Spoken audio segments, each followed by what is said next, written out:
সেই ধারার অব্যাহত রেখে বিয়ের হত্যাকাণ্ড, স্বপ্ন চত্বরে আলেম ওলামাদের উপর হত্যাকাণ্ড, জামাত নেতৃবৃন্দের হত্যাকাণ্ড, সকল দেশপ্রেমিক হত্যাকাণ্ডের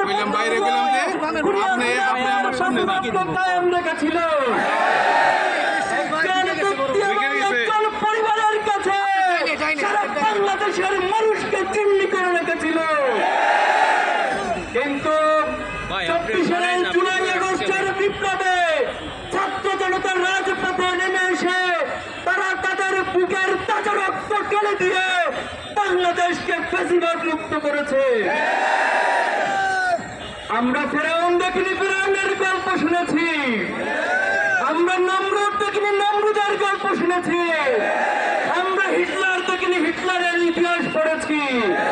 কিন্তু এই প্রজন্ম খুনি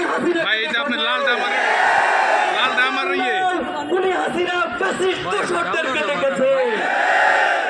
আমরা দেখেছি এই গণহত্যার পর হাসিনা এবং তার দোষরদের ন্যূনতম কোনো অনুশোচনা বোধ দেখায়নি, বরং তারা অহংকার এবং আমরা আজকে এই সমাবেশে বলতে চাই, শহীদের যে তামান্না নিয়ে ছাত্র জনতা বুকের রক্ত দিয়ে ফ্যাসিবাদ মুক্ত করেছে, বাংলাদেশে অদূর ভবিষ্যতে এই ফ্যাসিবাদকে সহ্য করবে না।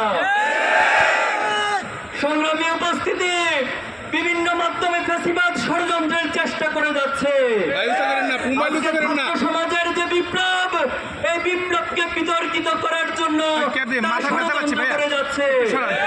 সম্প্রতি শিক্ষা প্রতিষ্ঠানগুলোতে ছাত্র সমাজের কাছে এই ষড়যন্ত্রের মাধ্যমে এক ধরনের বিদ্বেষ এবং কনফ্লিক্ট তৈরি করে দিচ্ছে। আমরা ছাত্র সমাজকে এই সমস্ত ষড়যন্ত্রের বিষয়ে সতর্ক থাকার জন্য সরকারের প্রতি উদাত্ত আহ্বান জানাতে চাই। আপনারা রক্তের উপর দাঁড়িয়ে আছেন, আপনারা যে চেয়ারের উপর সেই চেয়ার আবু সাঈদ এবং শহীদদের রক্তের উপর চেয়ারে বসে ফ্যাসিবাদের পক্ষে যদি কোন ধরনের কার্যক্রম পরিচালনা করেন, এই ছাত্র জনতা তার উত্তম জবাব দিবে। আপনারা অতি দ্রুত বিচারের ব্যবস্থা গ্রহণ করুন। বিচারের ধীরগতি লক্ষ্য করছি আমরা।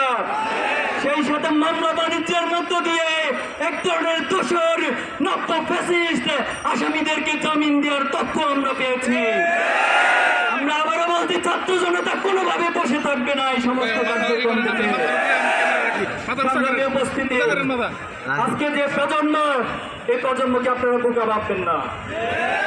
আমাদের ইসলামী ছাত্র শিবিরকে আদর্শ দিয়ে মোকাবেলা না করে বারবার চেতনার কাঠ দিয়ে মোকাবেলা করার চেষ্টা করা হয়েছে।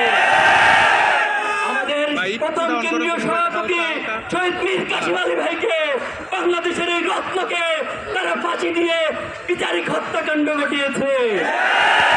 এই প্রজন্ম সেদিন প্রোপাগান্ডার মাধ্যমে সেটাকে সহ্য করেছে, কিন্তু আজকের প্রজন্ম আর এই সমস্ত চেতনার কাঠকে সহ্য করবে না। আমাদের বুকে, আমাদের ধমনীতে শহীদদের রক্ত বিরাজমান। আমরা শহীদ আবু সাঈদকে নিজেদের মধ্যে অন করে, আমরা সকল শহীদদেরকে নিজেদের মধ্যে অনুভব করে, এই শহীদের রক্তের অনুভবকারী যে প্রজন্ম, তাদের সাথে গাদ্দারি করতে কখনো কেউ সাহস করবেন না। সম্প্রতি গতকাল একটি হত্যাকাণ্ড ঘটেছে, খুবই দুঃখজনক বাংলাদেশের জন্য। এই ফ্যাসিবাদের পতনের পর এই হত্যাকাণ্ড প্রমাণ করে ফ্যাসিবাদ আবার ছাত্র জনতা, আমরা আগামীর বাংলাদেশকে গড়তে চাই। আমরা এই বাংলাদেশকে একটি সমৃদ্ধ বাংলাদেশ হিসেবে গড়তে চাই।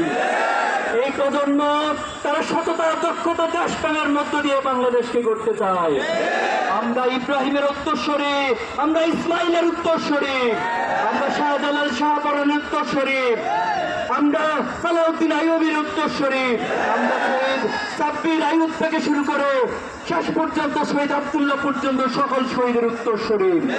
এজন্য আমরা বলতে চাই, আগামী দিনে যে বাংলাদেশে যারা নেতৃত্ব দিবেন, বাংলাদেশকে যারা পরিচালনা করবেন, আগামী দিনের বাংলাদেশ হবে সততার বাংলাদেশ, আগামী দিনের বাংলাদেশ হবে দক্ষতার বাংলাদেশ, আগামী দিনের বাংলাদেশ হবে শহীদের প্রজন্মের বাংলাদেশ, আগামী দিনের বাংলাদেশ হবে দেশপ্রেমিকদের বাংলাদেশ।